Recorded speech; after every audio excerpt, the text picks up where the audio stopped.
La prime du partage de la valeur a désormais pris la place de la prime de Macron. Voici tout ce qu'il faut savoir sur cette aide.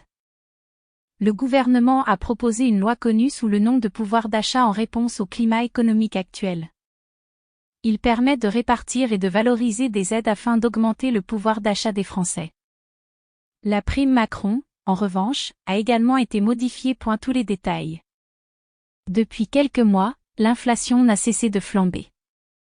De cette manière, le Premier ministre Macron s'est vu accorder le pouvoir d'augmenter le pouvoir d'achat des Français. Mais son nom a été changé. Elle sera désormais connue comme la première du partage de valeur. Ce mécanisme est en place rétroactivement depuis le 1er juillet. Et ce sera tout jusqu'à la fin de l'année suivante. Que chacun se sente soulagé. La base du prime Macron est similaire à la prime du partage de la valeur. Elle sera ensuite versée aux employeurs pour les employés d'après le site du gouvernement.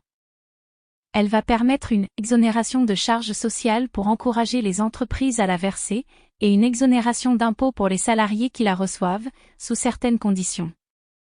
Le gouvernement a annoncé que pour disposer de la prime de partage de la valeur, les salariés doivent être sous contrat.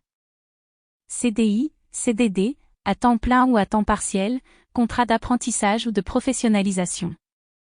Soit à la date de versement de la prime, soit à la date de dépôt de l'accord d'entreprise ou de groupe ou de signature de la décision unilatérale de l'employeur mettant en place la prime.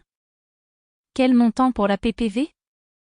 Sur son site, le gouvernement déclare que cette prime annuelle n'est pas obligatoire. Elle peut être versée par tout employeur qui le souhaite. Jusqu'à 3 000 € sans condition, et jusqu'à 6 000 € sous condition de dispositif d'intéressement ou de participation. À ce titre, ni l'employeur ni le salarié ne sont soumis à des charges sociales au titre de la prime annuelle de 3 000 €. Le prime de la valeur ne peut faire l'objet d'aucune cotation dans diverses circonstances, allant jusqu'à 6 000 € par an pour chaque salarié.